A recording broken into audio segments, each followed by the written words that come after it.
السلام عليكم.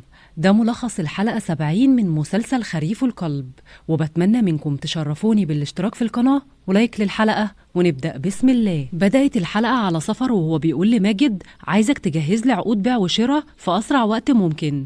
ماجد قال له مش فاهم بيع وشراء لإيه؟ سفر قال له هو أنت مش عايش معانا في الشركة ولا إيه؟ إحنا هنشتري فندق جديد وتوني مخلص خلاص مع الملاك. ماجد قال له بس أنت ما عندكش أي صلاحية إنك تبيع وتشتري. قال له لا أنت غلطان يا حبيبي، عشان فرح عطياني كل الصلاحيات اللي تخص الشغل. ماجد قال له أنا ما عنديش علم بأي حاجة، وعموما هنفهم كل حاجة لما ترجع فرح، ودلوقتي انا مش فاضيلك عشان عندي شغل. وقتها سفر اتعصب وقال له انت ازاي تكلمني بالاسلوب ده؟ وفي الوقت ده دخل راجح وقال له انت اللي لازم تاخد بالك من اسلوبك، واخر مره اشوف وشك في المكان هنا، يلا مشي اطلع بره. سفر قال له هو انت بتطردني انا؟ راجح قال له اه، واعلى مفخلك اركبه. وسال ماجد هو عايز منك ايه؟ قال له بيقول ان هو عايز يشتري فندق. راجح قال له فندق مره واحده، وبص لسفر وقال له اظهر وبان على حقيقتك ويلا بسرعه امشي من هنا. سفر قال لهم انتوا الاتنين هتندموا وسابهم ومشى. وساعتها راجح اتضايق جدا وساله ماجد مالك؟ راجح قال له انا مش طايق الراجل ده خالص عشان انتهازي وخسيس. وبعدها ناهد بتقول لمنى احنا تعبنا قوي النهارده، خلينا نقفل دلوقتي وبكره الصبح نيجي ننظف. منى قالت لها انا عارفه انك تعبتي قوي النهارده، روحي انت ارتاحي وانا هنظف المكان. ناهد قالت لها انت متاكده انك هتقدري تنظفي المكان ده كله لوحدك؟ قالت لها اه متاكده. ناهد قالت لها طيب تمام، خدي نسخه المفتاح اهي وبقفلي المحل كويس، مش هوصيكي بقى. قالت لها ما تقلقيش المحل في امانتي. ناهد قالت لها وانا متاكده انك قدها، واستاذنت منها ومشت. وبعدها بنشوف راجح قاعد مع مشاري اللي بيقول له أنا مش عارف إيه اللي بيحصل لنا ده، كل ما نطلع من مشكلة بندخل في مشكلة أكبر. راجح قال له هي دي سنة الحياة ومفيش حاجة كاملة في الدنيا أبدا، ولسه بكرة هتشوف أكتر وتتعلم عشان تقدر تواجه الحياة والمشاكل وتعرف الدنيا كلها على حقيقتها. مشاري قال له يا ريتني ما كبرت يا جدي، وبعدين أنا ما بقتش قادر أتحمل تصرفات أمل. البنت دي بقت عاملة زي الحية وبتسمم أي مكان تدخل فيه، ده حتى شوق متورطة بسببها. راجح قال له لا أمل هي اللي حرقت الاسطبل، يعني واحدة. قال له بس يا جدي البنت دي مش بتخاف. راجح قال له لو ما قدرتش تسكت عشان شوق فهتسكت عشان ابوها وفرح، ومش هتقدر تخرب البيت اللي هي عايشه فيه. مشاري قال له انا بقيت مقهوره على سحر وشوق، وكل ما افكر في الموضوع بتقهر اكتر، لان البنت دي قبل ما تدخل حياتنا كانت كل حاجه ماشيه تمام. راجح قال له انت قصدك قبل ما تدخل نهله حياتنا. مشاري قال له طب وايه دخل نهله دلوقتي؟ راجح بص له وسكت، ومشاري قال له طيب انا هروح ارتاح دلوقتي عشان تعبان، وسابه ومشى. وفي الوقت ده راشد كان في المستشفى وبيكلم ماجد في التليفون وبيقول له قول لي ايه الاخبار؟ قال له كل حاجه ماشيه تمام والامور بخير، انت طمني عليك. راشد قال له والله ما انا عارف اقول لك اننا بخير ولا لا، ومش عارف الوم مين ولا الوم على نفسي، الكلام كله ملخبط. المهم انت دلوقتي قول لي ايه الاخبار عندك؟ ماجد قال له الامور كلها ماشيه تمام، وابوك النهارده ساعدني وما قصرش معايا بصراحه، المهم انت تريح نفسك خالص. راشد قال له طب دي حاجه كويسه جدا، على العموم لو في اي جديد بلغني على طول، وقفل معاه. وبعدها شوق بتقول لنهله هي امل هتبقى كويسه صح؟ نهله قالت لها ادعي لها انت بس. شوق قالت لها وهي بتبكي انا فقدت اعصابي لما هي قالت لي عن سحاره. نهله قالت لها خلاص يا حبيبه قلبي مش عايزاكي تبكي عشان خاطري، ويا ريت تسامحي اختك لانها عاشت طفوله صعبه شويه، وانا عارفه ان هي بتغير منك بس انتي قلبك اكبر منها، وبعدين احنا مش اتكلمنا قبل كده وقلنا ان احنا هنساعدها؟ شوق قالت لها طب وهي ليه مش عايزه تساعدنا وتساعد نفسها؟ نهله ما قدرتش ترد عليها وقالت لها ربنا يصلح حالها، المهم انتي كلي دلوقتي عشان تخفي بسرعه ونطلع من المستشفى. بس شوق قالت لها هي ماما فرح هتيجي امتى؟ نهله قالت لها ابوكي كلمها بس ما عنديش علم بصراحه هتيجي امتى. شوق قالت لها اكيد هتزعل مني قوي ومش هتبقى عايزه تشوف وشي مره تانية. نهله قالت لها اوعي تقولي كده تاني يا حبيبتي، لان اكيد فرح بتحبك واكيد هتفهم موقفك. شوق قالت لها وهي بتبكي انا بحبك قوي يا امي. نهله قالت لها وانا بحبك يا روحي، وبست على راسها وفضلت تهدي فيها. وبعد العشاء جواهر ورحاب بيبصوا لبعض بقرف، والاتنين بيبصوا لحمود وهو على طول مسك الاطباق عشان يلم السفره. جواهر قالت له خلي عنك يا حبيبي ومراتك هي اللي تلم السفره. رحاب قالت لها بكل بجاحه هو انتي مش بتشوفي ولا ايه؟ يعني واحده حامل زيي وتعبانه هي اللي هتخدمكم؟ وبعدين انا لحد دلوقتي معتبره نفسي ضيفه، فيا ريت انتي اللي تشيلي الاكل وتعملي لنا شاي كمان. جواهر اتعصبت وقالت لحمود يا ريت تعرف مراتك ان البيت ده بيتي وانا مش خدامه عندها ولازم تحافظ على كلامها معايا. رحاب اتعصبت عليها وقالت لها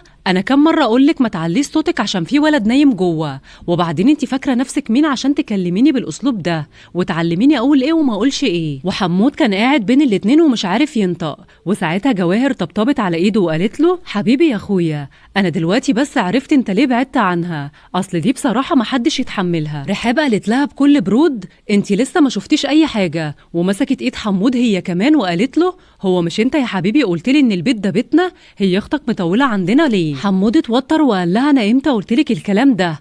انا قلت لك ان البيت ده بيتنا انا وجواهر. وجواهر قالت له اخ منك انت، بتقول لها ان البيت ده بيتك؟ البيت ده يبقى بيت ابونا واحنا الاتنين ورثناه. رحاب قالت لها بكل بجاحه بس في الاخر يعتبر ده بيت جوزي، وبعدين انت هتفضلي قاعده عالة علينا كده؟ ما تشوفي لك مكان تاني واقعدي فيه. وقفشت على حمود وقالت له الوضع ده ما يناسبنيش ابدا، وسبق وقلت لك قبل كده. جواهر قالت لها هو انت عايزه تطرديني من بيتي؟ وقامت وهي متعصبه عشان تتخانق معاها. حمود مسكها وقال لها خلاص اهدي وانا هشوف حل للموضوع ده. رحاب قالت له يا ريت تشوف حل بسرعه لاني خلاص مش قادره اتحمل. جواهر اتعصبت اكتر وحمود قال لها اهدي وامسحيها فيا وانا صدقيني هحل الموضوع. وساعتها جواهر قعدت تاني على السفره وقالت له انت ازاي هتلاقي حل؟ ولا انت ناوي تسيب الامور تتحل مع نفسها؟ ورحاب قالت له ايوه يعني فهمني ازاي هتحل الموضوع. وساعتها حمود اتخض منهم هما الاتنين وقال لهم هو خلاص كده قلبتوا عليا؟ يا ريت تصبروا عليا وتطلعوني من المشاكل دي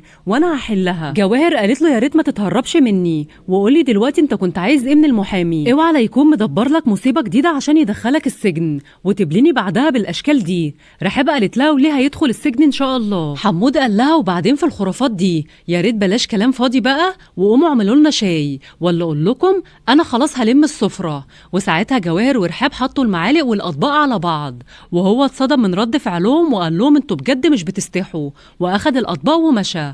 وفضلوا الاتنين قاعدين على السفره متربصين لبعض. وبعدها الدكتور طمن راشد ونهله وقال لهم ان نتيجه الرنين المغناطيسي كويسه جدا الحمد لله، وحالتها خلاص بقت مستقره. نهله وراشد فرحوا جدا وقالوا الحمد لله، وسالوا راشد طب هي امتى هتفوق؟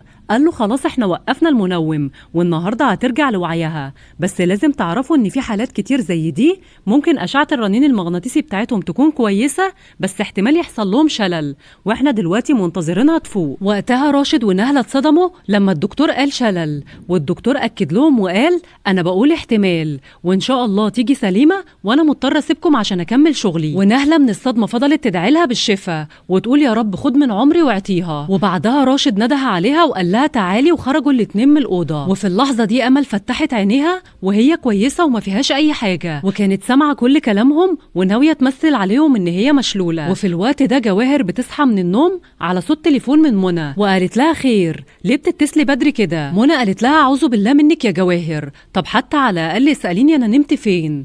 جواهر قالت لها مع إنه ما يهمنيش بس قوليلي أنت نمتي فين. منى قالت لها أنا نمت في المحل وكنت ميتة من الخوف. جواهر قالت لها تصدقي انك نايمه نومه احسن مني عشان البلوه اللي عندي دي من يوم ما جت وهي مشغلاني خدامه عندها وشكلك كده دعيتي عليا. قالت لها طب انا النهارده نمت في المحل ومش عارفه هعمل ايه بكره، وكويس ان نهله مش موجوده ويا رب نهد ما تاخدش بالها، وانتي على الاقل هاتيلي ملابسي عشان عفنت بالملابس اللي عليا. جواهر قالت لها طب خلاص النهارده هجيب لك كل اغراضك، ده اصلا رحاب كانت ناويه ترميهم لك كلهم وغرفتك عجبتها واستولت عليها. منى قالت لها طب خلاص اوعي تجيبيهم على المحل وخلينا نتقابل في اي مكان تاني قريب مع بعض. جواهر اتعصبت وقالت لها طيب تأمريني باي حاجه تانية؟ قالت لها انا عايزاكي تفهمي يا جواهر ان هم لو عرفوا ان انا اعرفك هيطردوني. جواهر قالت لها خلاص انا قلت لك هجيب لك اغراضك، وبجد يا بختك عشان لقيتي مكان حلو تنامي فيه. منى قالت لها طب اقفلي دلوقتي عشان ناهد وصلت وكلميني مسجات لو محتاجه اي حاجه. وساعتها ناهد دخلت وصبحت عليها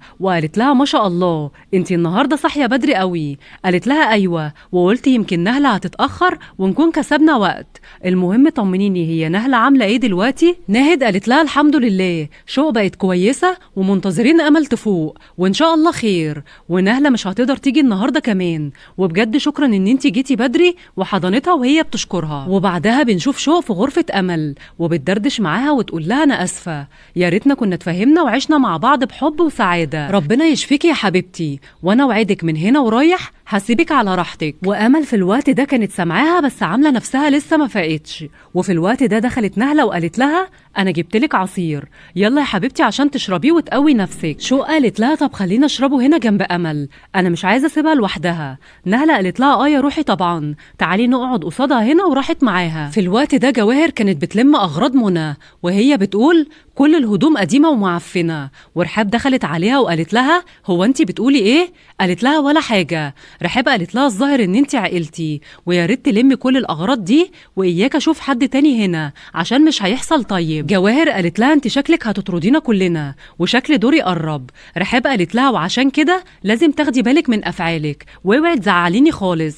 جواهر اتعصبت وقالت لها كلمه زياده وهتلاقي نفسك في الشارع، واحمدي ربنا ان انا دخلتك بيتي، بس والله لو شفتي الوش التاني مش هتشوفي مني خير. واخدت الشنطه ومشت. وفي الوقت ده فرح وصلت المستشفى وسالت راشد بنتي مالها، قال لها بقت بخير ما تقلقيش. وساعتها الدكتور وصل والكل دخل معاه الغرفه عشان يطمنوا على امل. وامل في الوقت ده كانت مفتحه عيونها وقالت ماما انت جيتي؟ فرح قالت لها ايوه يا روحي انا هنا ومش هسيبك ابدا. والدكتور سال امل انت عامله ايه دلوقتي؟ امل مسكت رجليها وقالت له انا مش حاسه برجولي. وقتها الكل اتصدم وفرح قالت للدكتور انا مش فاهمه اي حاجه. امل قالت ماما هو انا كده اتشليت؟ قالت لها لا ما تقوليش كده يا حبيبتي. وقالت للدكتور هو في حل للموضوع ده؟ قال لها انا لازم افحصها الاول وبعد كده اديكم رايي. وساعتها امل زعقت في شوق وقالت لها مبسوطه ان انا اتشليت بسببك؟ بس راشد قال لها وبعدين هو انت ما سمعتيش كلام الدكتور بيقول ان شاء الله خير؟ قالت له ايوه سمعت بس انا دلوقتي المشلوله. والدكتور قال لهم طب اتفضلوا بره عشان اكشف عليها. بس امل مسكت ايد فرح وقالت لها خليكي معايا ارجوكي. وفرح اتعصبت على الكل وقالت لهم يلا بره. ووقتها الكل خرج وشوق انهارت من البكا وقالت لنهله انا هعمل ايه دلوقتي لو امل ما عرفتش تمشي تاني؟ نهله قالت لها ما تقلقيش يا روحي ان شاء الله هتبقى كويسه جدا. شوق قالت لها انا مش هقدر اتحمل لو حصل لها حاجه بسببي. ومشاري كان زعلان جدا وقال لها خلاص بقى وبلاش تضغطي على امك. شوق قالت لها انا اسفه يا ماما. نهله قالت لها وهي بتبكي ما تعتذريش يا حبيبتي انا بس خايفه عليكي. وغمزت لمشاري عشان ياخد شوق ويمشي. وفي الوقت ده راجح بيقول لراشد طمني عليك انت كويس؟ قال له انا مخنوق وما كنتش حابب العيال يشوفوني كده وبالذات شو. راجح قال له هتعدي ان شاء الله واوعى تيأس من رحمه ربنا. وراشد كان بيبص على نهله وهي منهاره. وراجح ساعتها قال له روح لزوجتك هي محتاجالك ما تسيبهاش لوحدها. راشد استغرب وقال له معقول انت اللي بتقول الكلام ده؟ راجح قال له مستغرب ليه؟ صحيح انا الاول ما كنتش موافق بس دلوقتي الوضع مختلف واللي انا شايفه قدامي دلوقتي انها وقلبها موجوع وزعلانه. راشد فرح بكلامه وقال له ربنا ما يحرمني منك ابدا. راجح قال له انا هطلع اشم شويه هوا لاني حاسس نفسي متضايق لحد ما يطلع الدكتور ويطمنا ومش عايزك تشيل هم الشركه ابدا طول ما انا موجود. وسابه ومشى. وساعتها راشد راح لنهله وطبطب على كتفها وقال لها معلش وهي كانت منهاره من البكا. وبعدها حمود راح لجابر المحل وهو مخنوق. جابر قال له مالك شايل هم الدنيا فوق راسك ليه؟ قال له عندي بلوتين في البيت مش مبطلين خناق مع بعض وانا قاعد في النص ما بينهم ومش عارف اراضي مين وكل واحده تقول انا على حق. جابر قال له ما كله بسببك عشان ما تردش تاني على اتصالات مراتك.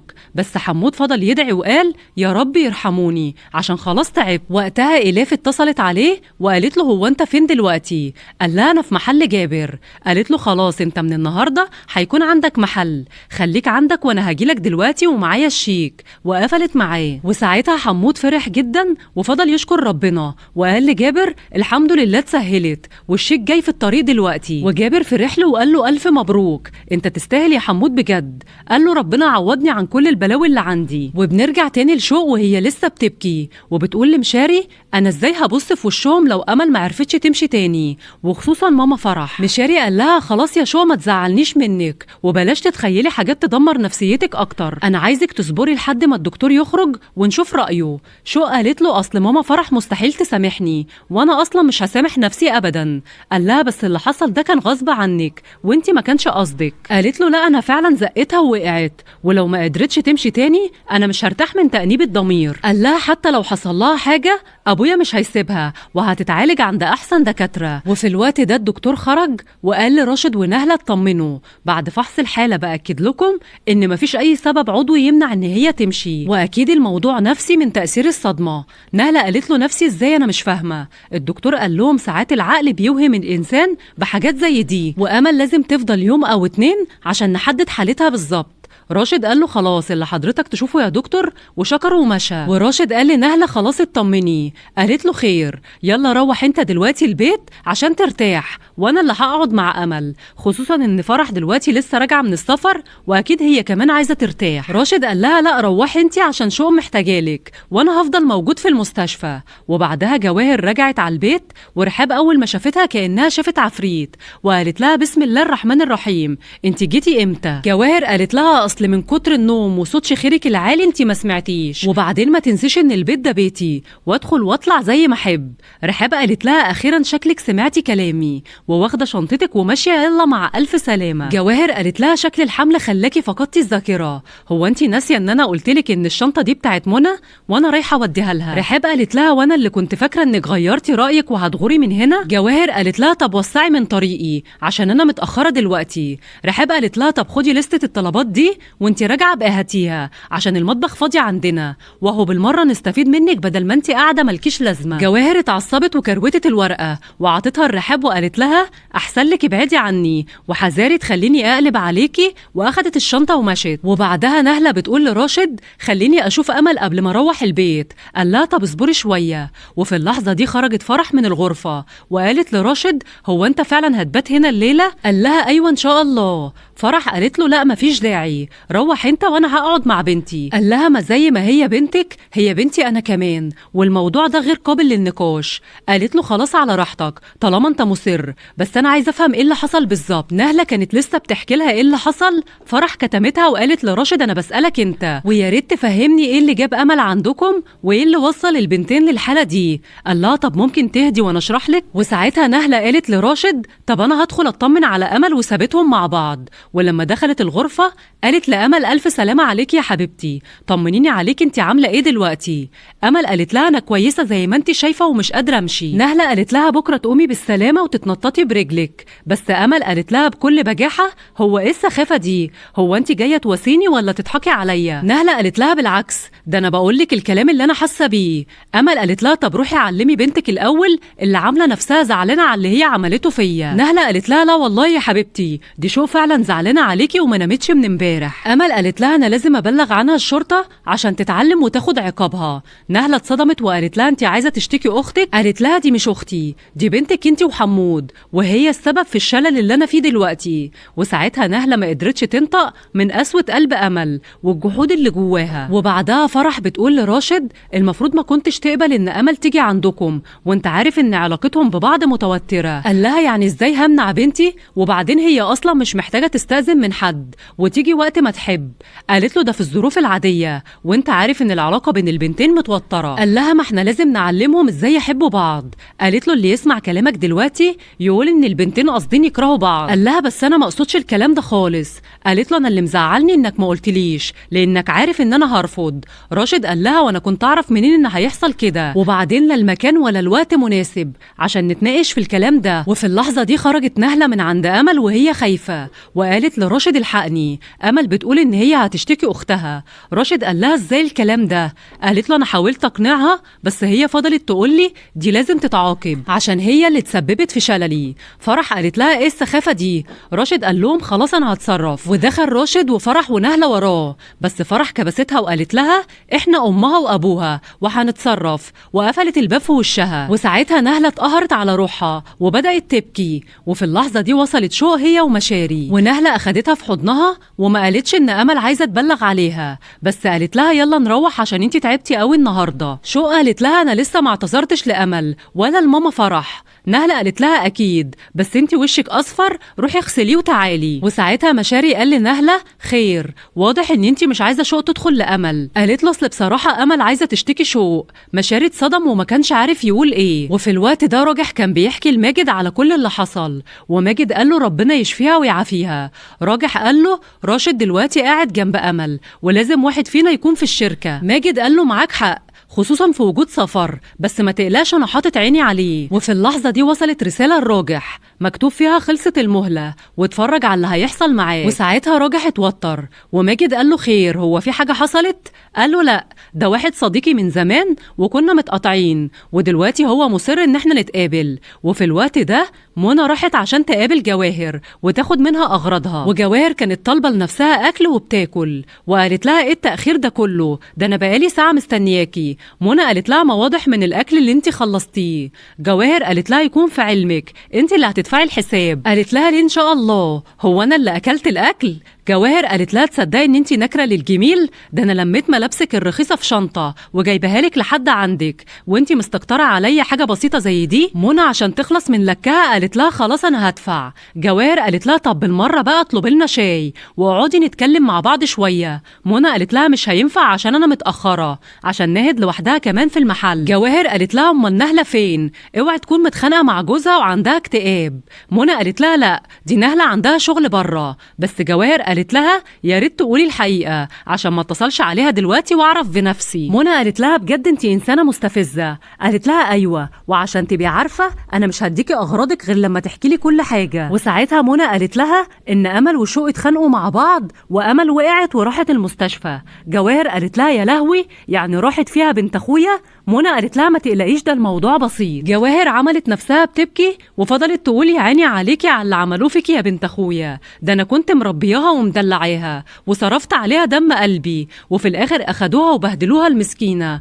يا بنت اخويا. وفي الوقت ده وصلت إلاف عند حمود وقالت له خد الشيك اهو، وطبعا الشيك الاصلي طلع باسمي وانا مضيت لك على تنازل. حمود فرح وقال لها يعني انا لو رحت البنك دلوقتي هيدوني الفلوس دي؟ قالت له ايوه، هو انت مش شايف اسمك مكتوب ولا ايه؟ حمود قال لها ايوه صح، كتر خيرك شكرا، انت ما قصرتيش معايا. وقال لجابر اديها تمر حلاوه الشيك. قالت له انا مش عايزه تمرك ولا مضحك، ولما تصرف الشيك حط الفلوس في البنك، انا يهمني مصلحتك. وسابته ومشت. وبعدها منى رجعت على المحل وخبت الشنطه بسرعه قبل ما ناهد تشوفها. ولما ناهد جت من جوه قالت لها ينفع تتاخري كده وتسيبيني كل ده لوحدي في المكان؟ ده انا تعبت من كتر الزباين، وصدقيني لو نهله كانت موجوده ما كانش هيبقى عندي مشكله. قالت لها انا بجد اسفه، بس صديقتي كان وضعها صعب جدا واوعدك ان انا مش هعمل كده تاني. ناهد قالت لها خلاص حصل خير، بس طمنيني صديقتك بقت احسن؟ منى قالت لها هي ارتاحت لما اتكلمت. يلا انت بقى ارتاحي دلوقتي وانا هعمل لك كوبايه قهوه تعدل مزاجك واكمل بدالك الشغل. وساعتها ناهد فرحت وراحت تقعد عشان تستنى القهوه. وفي الوقت ده فرح كانت بتقنع امل عشان ما تبلغش عن اختها، وامل قالت لها خلاص انا هتنازل عشان خاطرك انت وابويا، بس انا مش عايزه اشوف وشها مره تانية. راشد قال لها احنا مقدرين زعلك، بس لما تقومي بالسلامه في بينا حساب كبير وكلام كتير. وبعدين انت ازاي تروحي تقولي لشوق على موضوع سحاره واحنا اصلا مخبيين عليها؟ امل قالت له بكل برود انا اللي اتشلت يا بابا، يبقى انا اللي غلطانه؟ فرح قالت لها ما تقوليش الكلام ده، انت هتقومي بالسلامه في اقرب وقت، بس الغلطه دي انت هتتحاسبي عليها. امل قالت لها فين الغلط؟ قالت لها ان انت استفزتي شوق، وانت عارفه ان سحاره غالي عليها قوي والحصان دلوقتي مش هيقدر يجري تاني بسبب الحريق. امل زعقت وقالت لها وعشان كده انا مش عايزه اشوف وشها تاني، على الاقل لحد ما اتعافى، ده اذا اتعافيت. وساعتها راشد وفرح ما قالوش ولا كلمه وكانوا مستغربين من اسلوب امل البشع، وردهم هنعرفه في الحلقه الجايه لان خلصت الحلقه على المشهد ده. بتمنى منكم الاشتراك في القناه ولايك للحلقه، واستنوني في الحلقه الجديده، ومع السلامه.